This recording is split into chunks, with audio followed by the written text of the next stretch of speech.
Welcome everyone to the Sideline Report. I'm Marvin Jackson, and we're here breaking down the Burgundy and Gold football team's loss to the Rams and the team's quarterback situation. Joining me are Donna Hopkins, Lou Holder, Lake Lewis, and our special guest, former Washington quarterback Jason Campbell. Thanks for joining us, Jason. It's good to have you here, man. No, thanks guys for having me on. It's definitely a pleasure and an honor to be on here with you guys, and can't wait to chop it up with you and get to hear each other's side. So, this is a new reality. So everyone has to learn how to do everything virtual, which has kind of created some new opportunities. So it's a pleasure. Kind of like old times, but in the old times we were out on the field after the games, and we had a good time then too. Well, let's get right to it. Let's talk about that Ram game. And Donna, start off by letting us know what you think. What was your take on that game? I'm glad Jason said that chop it up, because that's what it was, a chopped up game. So many mistakes. And when you look at the offensive line, it doesn't matter about who's back there as the quarterback, because if the offensive line does not play better, they're going to be in trouble. You look at a running game that has not really gotten established this year. They're averaging like 81 yards per game, which is 31st in the NFL. In the passing game, they're in 30th. In the quarterback situation, 30th. So when you just look at them, they're at the bottom of everything. And it's a mess. I tell, it's a train wreck right now with that offensive unit and somewhat with the team. Lake, what about you, man? Yeah, I agree with Donna. The bottom line is that I think we all saw it doesn't matter which quarterback is in. As long as that offensive line can't pass block, they're not creating holes for the running backs. It's going to be tough sledding for whoever's back there. They could go back and get Jason back there, and he's going to be, ducking and dodging as long as that offensive line is not playing well. All right, and Lou Holder. Yeah, I need to start shifting my blame or my accountability to these coordinators and these coaches. I saw Kevin O'Connell that they passed up, saying that, Rivera said that Scott Turner was my guy, and him and another former assistant is on the other sidelines just destroying this team with play after play after play. So O'Connell wasn't good enough. So you bring in Scott Turner, and I get the family friends thing. That's what we've been doing for a while around here. But the accountability now needs to go to all these coordinators that were supposed to be brought in here. Jack Del Rio. That defense, everybody was like the first game and the stuff that happened with the Eagles. And ever since then, 30 points, 30-plus points, 30-plus points. The Alabama boys, all these. There's nobody's stopping anybody. Fabian Moreau, where is he? Where has he been? Right. So these coordinators, they got to start taking some accountability. These players are not getting it done, but these coordinators, and the head coach, we gotta mention Rivera. I don't know. I need answers. Can I raise my hand, Lake?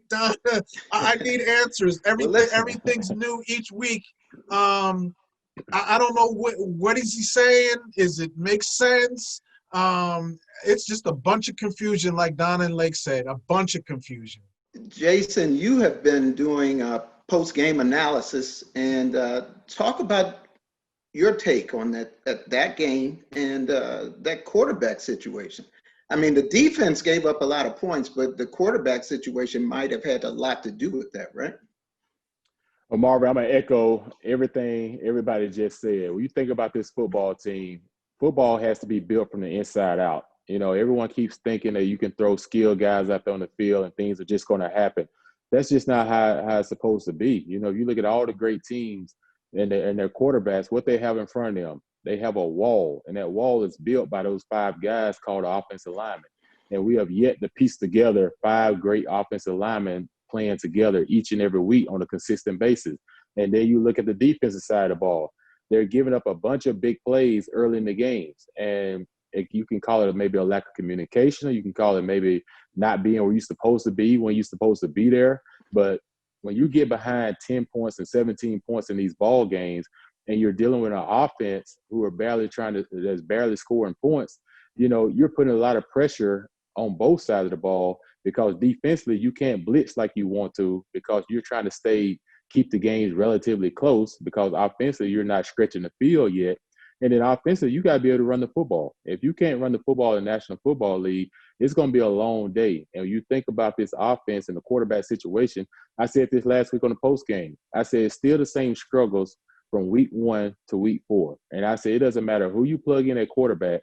The only time they throw the ball is a 3-step drop or 1-step drop, and it's all slants, hitches, balls coming out quick. I said they're not doing anything to stretch the defense or make the defense back up, make those safeties have to get back out of that box, and so you can run the football. I said, I don't care if you complete all those passes. You at least got to take a shot 1 or 2 times every quarter, and to make these guys be honest. And for me, you have to hold a defense coordinator, offense coordinator accountable, because, like I said, Scott Turner, this is his first time being an offensive coordinator.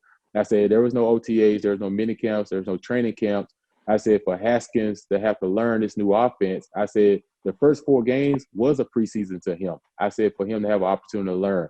I said, but you knew going into this there was going to be growing pains. And now all of a sudden you yank him out of there and you don't go to second string, you go to third string. So that tells me that something deeper is going on within this marriage. And right now we got to find out, is it headed towards divorce, or can they rekindle things?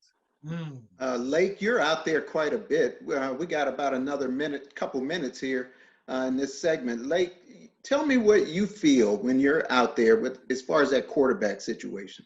They're keeping everything as a secret. I mean, we can't even film the quarterbacks in drills now. Donna will tell you the same thing.